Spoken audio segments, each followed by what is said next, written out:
Hello, everybody. Thank you so much for joining our session on making the most of Windows 10. This video is going to help you make the transition from Mac iOS or Chromebooks to Windows 10. Learn a few tips and tricks and some features that you may not even be aware that are part of the Windows operating system. Let's go ahead and get started by first talking about how to customize and set up our Windows 10 machine. First thing we're going to do is go down to our Windows button in the lower left-hand corner, and you'll notice that we have several different features within here. So on the far left, we have our Start menu, which has your documents, pictures, settings, and then your power. Next to that is any programs that are in your app menu. And then finally, your window where you can pin any of the apps or programs that you frequently use. So to pin apps, you can either scroll through the list until you find the app that you want. So let's say I'm going to look for Microsoft Teams. To pin it, I'm simply going to right mouse click and choose Pin to Start. And notice that that's going to pin it over here to my Start menu. I can also come down here to the Windows button and just start typing the name of the program that I want to pin. So I'm going to go ahead and look for Word, and I'm going to pin my Word app. So I'm going to right mouse click and choose to Pin to Start. And I'm going to do that for all of the programs that I want to pin. So I'm going to do that for each of the Office programs. So again, search for the program, right mouse click, and choose Pin to Start. After you have pinned all of the apps and programs that you would like to frequently access, you might now consider thinking about pinning some of those to your taskbar. Now the taskbar is down at the bottom of your screen. It starts on the left with the Windows button, then you have Cortana, and then across is where all of the programs that might be open on your computer or any apps that you've pinned that you may frequently access. So two things that I access almost every single day are Outlook and OneNote. And I want to add those down here to this bar so I don't have to click on the Start menu to open them, but instead I can just open them by clicking right on the icon in my taskbar. So to add them, I'm going to find them in my Start menu, right mouse click, choose More, and Pin to Taskbar. I'm going to do the same thing with OneNote. So right mouse click, More, and then Pin to Taskbar. Another app that I want to pin that's not necessarily in my Start menu is the Edge browser. Now, Microsoft's new Edge browser is based on a Chromium platform, and it's amazing. We'll be visiting some of the functions and features in Chrome a little bit later in the session. To pin that, I've gone ahead and searched for it, just like I did when I was searching for my apps. I'm going to right mouse click on it and choose Pin to Taskbar. I can also choose to pin it to the start if I want to, but for this, I'm just going to go ahead and choose Pin to Taskbar. And I could do the same again with any program. So if I wanted to do Google Chrome, go ahead and search for Google Chrome, right mouse click and choose Pin to Taskbar. So now those apps and programs are pinned again down at the bottom of my screen. If you want to organize them, you just simply click on them and drag them where you want them to go or the order that you want them to be in. Anything that's open, you'll notice it's indicated with a purple bar underneath, like I have Camtasia and Word open right now. Outlook is not open, and I know that because there's no purple bar underneath. So once you've got your taskbar customized, you can go ahead and pop back in and think about customizing your Start menu. Now right now I have just a bunch of apps that are kind of just haphazardly placed in the Start menu. If I want to organize them, I can click and drag them so I can put them in any order that I want. Some additional things that you can do with these tiles include resizing them. To resize, you right mouse click and choose Resize, and you'll have an option for small or medium. Now some apps have the ability to resize also to wide. So again, right mouse click on the app, choose Resize, and then small or medium. I'm going to go ahead and do that. I just want to collapse these down so they're a little bit smaller. And again, I can drag them so they're over top of each other or grouped together. So again, right mouse click, resize, and then the size that I want. I'm going to do that with my window app. So right mouse click, resize, and here's where I have the option for small, medium, and wide. And wide just spreads it out a little bit, so that's a little bit easier to see. In addition to being able to resize your tiles, you can also group them together, very similar to how you would do it on an Android device or on iOS, where you're dragging programs over top of each other to group them into a folder. To do that, just click and hold your mouse down and drag programs over top of each other to put them in a folder.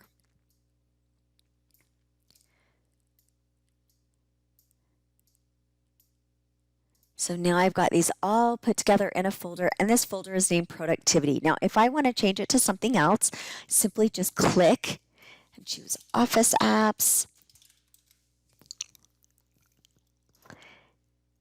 And there we go. My Office apps are now all grouped together in a folder so that they're easy for me to be able to see. Collapse down, pretty easy. And again, I can drag these groups around as I want to. Now, some additional features within the tiles. Some tiles have the ability to have what they call live view. So the weather app that I have here is in live view right now. It's currently showing me the current weather and the temperature. If that's too distracting, I can right mouse click on it, choose more, and turn off live tile. And that will turn it off so it just shows me a generic image. Now, not every app has the ability to have a live tile, but things like the video app, the weather app, those have live preview to them. Live preview is great, but sometimes it can be a bit distracting.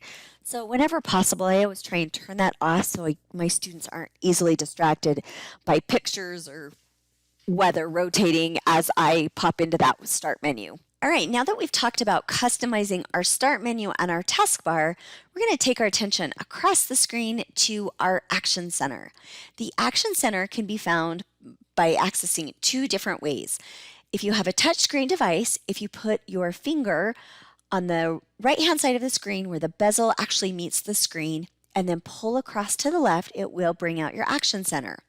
If you don't have a touch device, you can come down and click on the notification button, and that will pop out your notification center.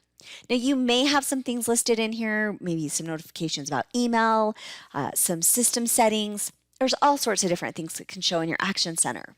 Mine's empty, and I have down here at the bottom 4 little icons. I also have the ability to expand, and by expanding, I have some additional options. I want to bring your attention to just a few of them. If you happen to have a tablet device, so like a 2-in-1 where you have a touch screen or the keyboard disconnects or you can fold it in half, you'll have the option for tablet mode. Tablet mode just changes the format of the screen so it's more for touch and less about the keyboard. Other things to draw your attention to is connecting. So if I select connect, if you have things like a screen beam or a Microsoft wireless display adapter, smart TV, anything that's broadcasting a Wi-Fi signal, you can connect and look for whatever's in the list, click on it, and then you'll have an option to connect. Once you've connected, you can decide how you want to project. So I'm going to go ahead and click on my Action Center again, or swipe right to left. This time I'm going to choose project, and I can choose to duplicate, extend, only show certain screens. So this is great to give you some additional control over what people are seeing when you're connecting to a projector or a second monitor. Some additional features that are in the Action Center, if you have Bluetooth devices that are connected, it will show you if there's any Bluetooth. Nightlight. Nightlight is a great way to kind of change the hue or color of your screen. So notice right now mine's very cool in colors. When I turn on nightlight, it gets just a little bit warmer, and this helps take some of the pressure off of your eyes.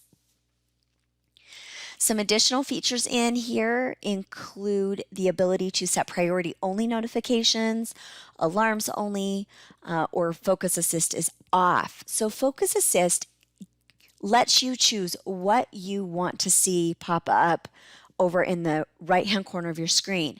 So I have mine set to priority only. So that means only priority emails, only alarms are going to pop up. Otherwise, everything's just going to stay hidden until I choose to go look at it.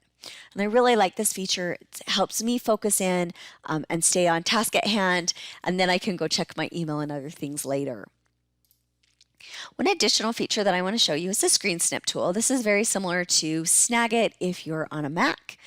By choosing Screen Snip, you have this little bar up here across the top, and I have the ability to snip a rectangle or a freeform snip, or I can choose to snip the whole window and then do a whole full screen. So depending on what you're doing will depend on the type of snip that you're going to actually do. All right, so I'm going to go ahead and just do a rectangle snip, grab these cute little otters, grab them, they go into my clipboard. When I select the clipboard, it actually will open a program called Snip and Sketch. While we're here, let's do a quick little visit of some of the features within Snip and Sketch. So first thing I want to point out is the ability to do a snip now, which literally just makes it so you can grab whatever's on your screen. I can choose to delay that snip by 3 seconds. So this is especially nice if you are trying to grab like windows. So if I wanted to grab my start menu, the minute I click away from my start menu, it goes away. So in order to be able to capture this, I can choose new and then snip in 3 seconds. It'll delay 3 seconds. My screen will kind of gray out, and now I can grab the window that I want. So this is really nice if you're making like instructions for students, or you just want to get people's attention to a program. You can grab any window using that snip tool. Now, once you've got the window, you have the ability to do some inking or some editing to this.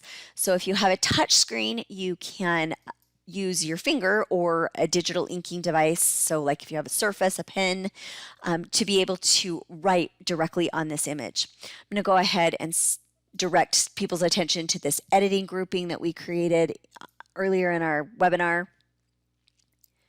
So I just use the ink tool to draw and say, hey, this is where we go to access our productivity tools. I can also change from a ballpoint pen to a pencil, the ability to have a highlighter, or I can even erase if I'm like, ooh, that was a really bad drawing. I'm just going to erase it and start over. You can also crop the image. So if you're like, yep, I accidentally got this background, I don't want it, you can crop down. When you have it, click the apply, and now you're good to go. So from here, you can take this image and you can save it. You can export it into like a OneNote or an email, all sorts of different places that you can send this. You can open it, even print it. So that is the Skip and Sketch tool within Windows 10, and most people don't even know that it's there. All right, now that we've talked about the Action Center, let's go and talk about one of my all-time favorite, and I'm probably going to have a bunch of all-time favorite tools within Windows 10, but this one I think probably tops. It is the Task View. So just to the right of the Cortana search bar is Task View. I'm going to go ahead and select it, and it's going to just change the look of my screen slightly. It's going to show me any programs that I have open. So I've got the Edge browser, I've got a Word document that's our agenda for today, and then I also have Camtasia open. Up in the top right-hand corner, you'll notice a button for New Desktop. What this will do is it will open a second desktop, so I can drag different programs to only show in those desktops. So if I wanted to maybe take Camtasia and drop it so it wasn't front and center on what I was showing you up on my screen, I could drag it to that desktop. So I'm going to go ahead and do that with the Edge browser as well. So if I go to desktop 1, the only thing you're going to see is our agenda that's in Word. But if I come down and I click on Task View and I choose desktop 2, you're going to see that I have the Edge browser open as well as Camtasia. And I can switch back and forth between those desktops. And you can have as many desktops as your computer will process. So I've got 2 open right now. You may consider having more. I know several teachers or educators who have a desktop for each class period that they teach. So that way they can quickly open a PowerPoint, maybe a YouTube video, any lesson resources that they're going to need for that period, and they'll put them in these different desktops. So it's very easy to set that up first thing in the morning, and then as the day progresses, you can open and close desktops based on what you need. To close out of a desktop, so once you're done with it, you can go ahead and click the little X button, and that will X out. It won't actually close the programs that are open in that desktop view. It'll just move them all back to desktop 1. Okay, so again, to do a new desktop, I'm going to come to the top left-hand corner. I'm going to choose New Desktop, and then I'm going to choose what programs I want to drag between my different desktops. So if I wanted to drag my Word agenda, I could drag that to desktop 2 and it collapses down into that space. Go ahead and do that with Camtasia. So on desktop 1, you see the Educator Center. If you were to look down here at the taskbar at the bottom of my screen, you don't see that I have Camtasia open at all. I do have the Camtasia Recorder, but not actually the Camtasia program. That is on that second desktop on desktop 2. So again, there's Word and there's Camtasia. To switch between, I just click on the Task View button and it will open up and it will show me all of my desktops. I'm going to go ahead and close out of desktop 2 and just move everything back to my desktop 1. Now, just a little word of caution, a little pro tip here. Whatever you are projecting to your projector or smart TV that's on your computer is what the kids are going to see. So if you have desktop 2 open, that's what the students will see on the screen. So you always want to be mindful of making sure you have the right programs open at the right time or the right desktops. Let's go ahead and talk about my next favorite productivity tool in the Windows 10 world, which is snapping. And this gives you the ability to have 2 images side by side or 2 windows side by side up to 4. So the easiest way to snap is to press the Windows left arrow or right arrow. So if I want my Word document on the right, I'm going to press Windows right arrow. And that's going to snap that to the right-hand side of my screen. And then Windows says, hey, you know what? You've got 3 other programs open. Would you like one of these on the left? I'm going to go ahead and choose my Edge browser. So now I have my Edge browser over here on the left, and on the right, I have my Word document. So now this makes it really nice to be able to quickly research and then type information. Think about how great this would be for students. Now you can take it a step further by doing what they call quadrants, and you would use the Windows up arrow to move that window up, and then it would show you what other programs you have open. So I've got a PowerPoint here. So maybe I'm researching, writing a paper at the same time I'm building a PowerPoint. So I have all 3 of these windows open simultaneously. And again, this is really nice if you only have one desktop. So that is called snapping or quadrants. And again, you use the Windows key and your right arrow, left arrow, and up and down arrows. And that will give you the ability to have those windows displayed in different places. Speaking of research, let's look at the new Edge browser. To see if you have the browser, go ahead and click on the Windows button and type the word Edge. If you have the new Edge browser, your icon will look very similar to mine, so it will be, looks like a wave, at least I think that's what it looks like. If you have the old Edge browser, it will be a dark blue E. Now, if you happen to have the old browser, no worries. Just go to your favorite search engine and type New Edge Browser, and that will take you to the website where you can go ahead and get it downloaded on your computer. And again, remember, it's that looks like a wave. Now, just so you know, the new Edge browser is based on same Chromium technology as Google Chrome, so it operates very much the same, only it has some really cool features that most people aren't even aware of. I'm going to go ahead and go now to Tween Tribune. That's one of my favorite websites to work with kids. It's powered by the Smithsonian, and it has some current event or articles that students can read based on their Alexia levels. I'm going to go ahead and click on How do you mummify a body and open up that window. So you can see here now I've got this great article. Over on the left-hand side, though, there's some ads and some things that are kind of distracting. So as a student, this might just be too much for me. If you come up to the top right-hand corner, you can actually use the Immersive Reader tool to take away these ads and do some additional functions and features on this website. So I'm going to go ahead and choose Enter Immersive Reader. Notice it takes away those ads and those distractions, and I'm now just presented with this website. I can take my mouse up to just under my address bar and I can choose the Read Aloud feature. And this will literally read the text out loud to me. So I'm going to go ahead and choose Read Aloud. How do you mummify a body? You asked us, How do you mummify a body? And you can hear now that Assuming it's simple reading to curiosity me is driving your question, and highlighting the the words answer as it depends on reads. whom you I can ask. change my voice options. The Let me go ahead ancient and Egyptians. pause this. I can change my voice options to speed up or slow down depending on how quickly or how slowly I need it read for me. And I can also change the voice to different, like male, different or female. I can even change the language if I wanted to. So this again is really great for maybe our emerging readers, our English language learners, English as a second language, or maybe struggling readers as well. Again, going to click on that immersive reader icon, takes me into this window, and then I have the read aloud feature. Some additional things that are in immersive reader include text preferences. So text preferences allow you to change how big or how small the text appears on the screen.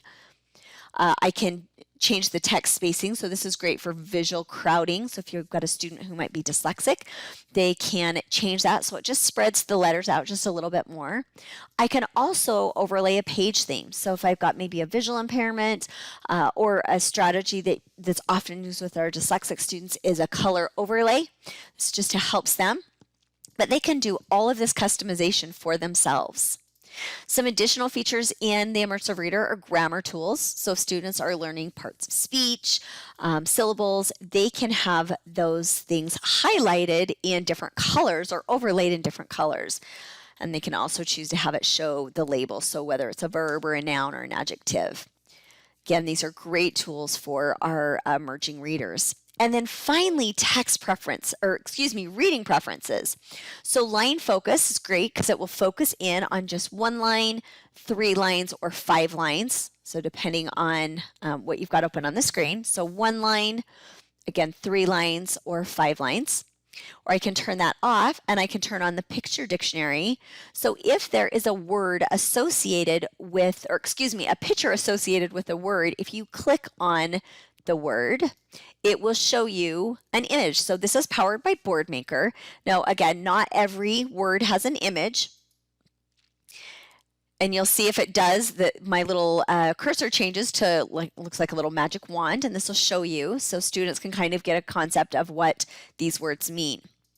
Now, the favorite thing for me in the Edge browser, and I think this is a game changer for not only kids but families, is the ability to translate this page.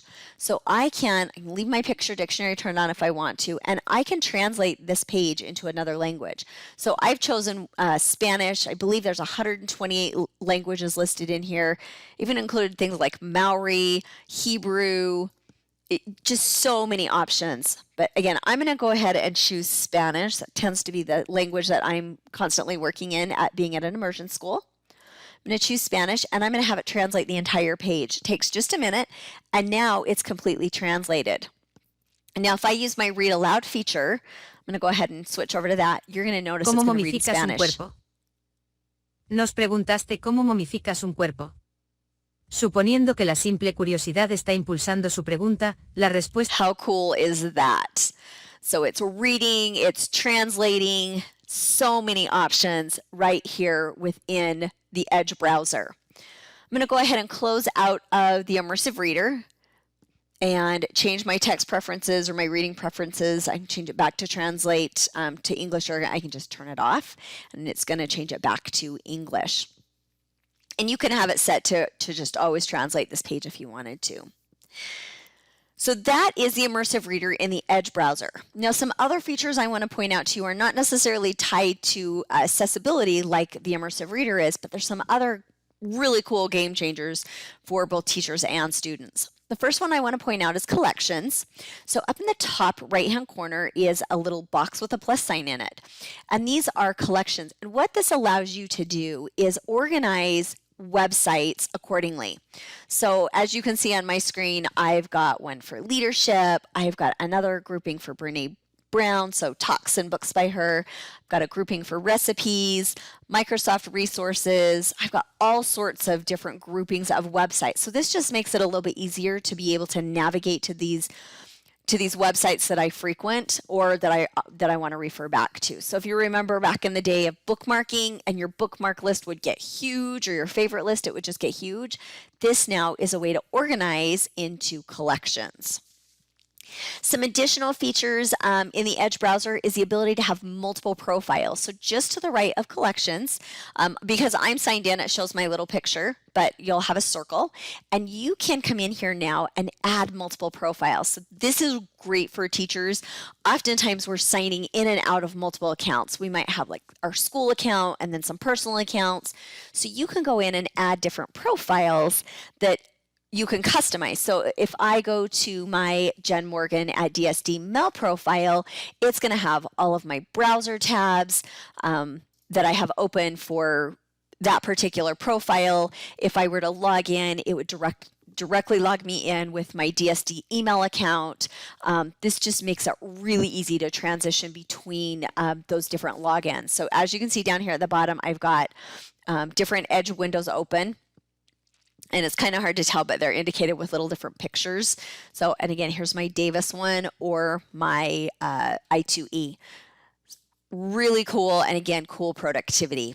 Okay, and then always, anytime you see the ellipse, there is the ability to add or do more within a program.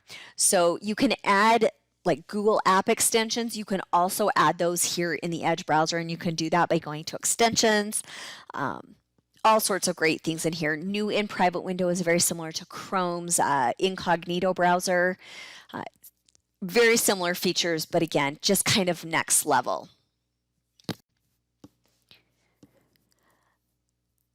So we've talked about Edge. I'm going to go ahead and close out of my Edge browser and get back to, go ahead and close out of everything I have open on my computer just to make it simple. And let's talk about some of the other apps that you can add to your Windows 10 device. So you can come down to the store, the Microsoft Store, and if it's not on your taskbar, you can always go over to the Windows button and just type, in this case, I'm going to type Store, and that's going to open the Windows Store. Now the store for most educators usually is just open, and this gives you the ability to install apps, much like you would on your iPad or on your Android device, your Chromebook. You can do the same thing on a Windows device. So I open the store, and then I can search for any apps that I want. So like if I wanted to search for Microsoft Whiteboard, that's one of my favorite Windows apps. It pops up in my list. I choose Whiteboard, and then I can go ahead and install that on my computer. Now I've already got mine installed, so I can launch this if I want to. One of my other favorite apps is the To-Do app. I'm a total to-do list girl, so I have the To-Do app on my computer. So again, you can add lots of different apps. You'll see some of the same ones that on Android and iOS you'll find in the Windows Store as well. Built into the Windows 10 operating system are sticky notes. Now this is an app, but again, it's built right in. I'm going to go ahead and go down to my Windows button, and I'm going to type sticky, and sticky notes is going to come up. And sticky notes are like Post-it notes, only digital. If you have a touch screen device or the ability to ink, you can actually write directly on these, just like if you were writing on a Post-it note, or you can type on them. If you put a website in, I'll actually turn it into a hyperlink. You can insert images or a bulleted list, so many different things. The thing that I love most about sticky notes is that they sync to the cloud. So when you open up sticky notes, if you come up to the top right-hand corner to the gear, you'll have the ability to choose to sign in. Once you're signed in, any sticky notes that you create will automatically sync to the cloud. So you could have sticky notes on your school device, and you could have the same sticky notes on your home device, and they're constantly syncing and they're interchangeable. And this is just a really nice, again, kind of cool productivity tool. I don't know about you guys, but I oftentimes have sticky notes stuck all over my desk for little things that I need to remember. And now I've moved everything to this digital sticky note, so it's just right here on my computer screen. And you can move these around and add as many as you want. You can even change the color of them. And just kind of a way to keep things organized. I'm going to go ahead and close out of the main sticky note window, and my Post-it notes are still there, so I can take notes on them. If I want to open up that notes list again, I can go ahead and just click on the ellipse, and then I can choose note list, and that's going to open up my big note list where I can then go, any notes that are synced to the cloud will be listed here in this window.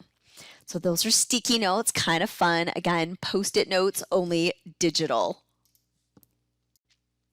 Now that we've talked about Post-it notes, maybe as a way to keep track of things, let's talk about Cortana, our digital personal assistant.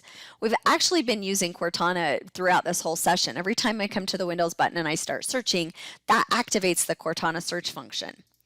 Besides being able to search with Cortana, you can actually talk to her. So you can click on the little circle that says Talk to Cortana, click on that, and then tell her what you want. So much like some of the other digital personal assistants, so maybe like a Dot or OK Google, Cortana will do the same thing right on your computer. So I can go ahead and say, OK Cortana, tell me what time it is in Germany. She'll pop open and tell me the current time in Germany. I can also ask her to search the web for things or even search my computer. Now, if you're like, okay, this is great, but I don't talk to my computer, totally fine. You also have the search bar, which is Cortana. So I can look for things like, let's say I just want to do a search. Maybe I'm doing a research report on Albert Einstein. So I can start typing Albert Einstein, and she will go out and source not only the web and show me any websites. Here's some interesting stories, videos. So now I can just skip a step by going to Edge and then doing my search, and I can just use Cortana to do the searching for me. Now, one other thing that she does that's super cool, I think, is that not only does she search the web, but she'll search your computer as well. So let's say I had a report written by Albert Einstein and it was saved somewhere on my computer. I couldn't remember where, maybe my desktop, maybe my OneDrive, maybe it's even an email that I sent to myself. She'll actually go out and search all on your computer. She has the ability to search your email, folders, music, photos. So anything that had that reference of Albert Einstein on my device would also come up in this list here. Now, I don't have anything for Albert Einstein. All there is the web, but that's okay. That search feature just makes the ability to find things so much quicker. In addition to searching, she also has a built-in calculator. This is my favorite because I don't like to go open the calculator app. Instead, I just want to quickly pull up a number and add two numbers together or divide or subtract. So I can type those in, pulls up the online calculator, and gives me the answer. Again, just a quick little way to save some steps in your search. All right, let's look at two other apps that really can help with student engagement and creativity. So the first one is Paint. Now, not the paint of the 90s, this is 3D paint. So I'm going to type 3D in Cortana, and Paint 3D pops up. Choose that, and I'm going to choose New. Now, Paint 3D allows students to be so creative. Not only can they draw in two-dimensional, but they can draw in three-dimensional. They can also add effects and stickers and text. They can layer multiple images on top of each other. And there's even a 3D library if they're not sure where to get started. So I go ahead and do 3D library. Maybe I'm going to do a shark. And here's a cool hammerhead shark. I can go ahead and pull that in. And I can change the rotation so I can see the whole shark, so head on, or change it so it's a side view. I can change how it looks like it's coming through something. So another thing I can do is I'm going to go grab an image off the internet. So let's go search for ocean, and we'll do transparent background. And that's going to give me any images that have a transparent background. So I want to find one that it's going to look like the shark is coming through the water. So I'm going to go just grab this one that someone has put out on the internet. I'm going to save it quickly to my desktop. And now I can come back here to Paint 3D, and I can insert that image with my shark. So I'm going to go to Menu, and I'm going to choose Insert. Find that ocean, and now I can resize it. I can change my shark. Oops. So now I can change my shark. So again, different rotation, if I want it to be more head-on, or how much of it is going to come through the water. So if I want more to show or less to show. So how cool is that? Now, oops, we just lost his tail. But that's no big deal. Super easy to fix. So it looks like the shark is now swimming through the water. How fun is that for kids? And they can go add again their own, they could draw their own images, or they can use the images within the library. So that's Paint 3D. We just barely scratched the surface. There's so much more information online if you want to know more about this. One last thing I want to show you though is the mixed reality view. So if your devices have a camera, you can choose what they call mixed reality mode.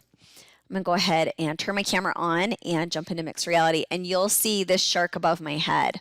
Now, because we're on doing this, this call, my computer's a little bit slow, but typically I would be able to grab this shark and be able to move it around or resize it, make it look like it's going to bite my head off or something like that. So really super cool way for students to put that 3D image in their environment. I'm going to go ahead and turn off my mixed reality camera and go back to my viewer, and then I can go ahead and close out. That will take me back to Paint 3D. All right, the last step I want to talk about is Video Editor. Most people don't even know that Windows 10 has a built-in video editor. To access it, I'm going to go ahead in this Cortana search window. I'm going to type video, and the Video Editor app will show up. I'm going to click it and open it. Any images that I currently have on my computer will show up that I can, any images or videos that I can use, or I can come up here to New Project, give my video a name, and then I can import any existing video or still images right directly here into my library. Once I've imported those images, I can add them down to my storyboard, and then I can edit them by adding text. I can choose the motion, so how it filters through or how the images are moving through the video, so like panning and zooming. I can add filters, so color overlays. You even have the ability to add 3D objects. So I'm going to go ahead and grab some images from my computer. So I'm going to go ahead and make a video about skiing. That's one of our favorite things to do where I live here in Utah. Just drag a couple of images down into my storyline. And then I can do some additional editing, like adding a title card. So if I wanted to put a title on my video, I could do that. I can also say how long I want it to be, the type of text, or if it has a background color or effect. With my images, I can change the duration. So how long does this video show up, or this particular video clip or still image? I can add text to it. I can even add a motion. So what they call the Ken Burns effect. This is how, rather than just having a static image, especially if they're still images, it actually looks like there's some motion going on. So this is really nice rather than just having a flat video to create some interest. Some additional things include adding a 3D effect. So there's some great built-in 3D applications here or effects within the video editor app. So if I can do like live sports, I can add that up in the top right hand corner and resize it. So this make it look like maybe it's a news broadcast or something along those lines. I'm going to go ahead and say done. And then I can add filters much like you would do on your mobile device if you were doing any video editing. You can also choose to remove the black bar. So this is nice if the students or you have taken an image that is vertical and you want to make sure you don't have those black bars on the side. It will fix that for you. Also within the video editor app, you can add background music, so it's got some sound to it. You can even add your own custom audio. I oftentimes will just go grab some of those free audio tracks off of the web rather than trying to come up with my own. When you're all done, you can go ahead and say finish video, and that will actually render the video into an MP4 format that can then be played on other devices. Wow, we've covered a lot in our session today. Everything from customizing our start menu and our taskbar over on the left-hand side to our action center over on the right-hand side, ways to control our computer, and then some of the really great features built into Windows 10, things like multiple desktops or task view, snapping, so Windows right arrow and left arrow to get your windows side by side, sticky notes, the Edge browser with the immersive reader tool, as well as collections and profiles within Edge. And then finally, some of the really cool apps like Paint 3D and the video editor. So many different ways that we can customize our own computers, ways that our students can engage in ways that they never have before. With that, we're going to go ahead and wrap up our session and open it up to questions. If you have questions that were in the chat window, I'll navigate over to that and answer those first while the rest of you think and formulate other thoughts or questions that you might have. Want to thank everybody for joining us today. If you feel like you've gotten all the information that you need, you're welcome to go ahead and drop off our call, and we'll hope to see you back again for another one of our sessions. Thanks so much for joining us.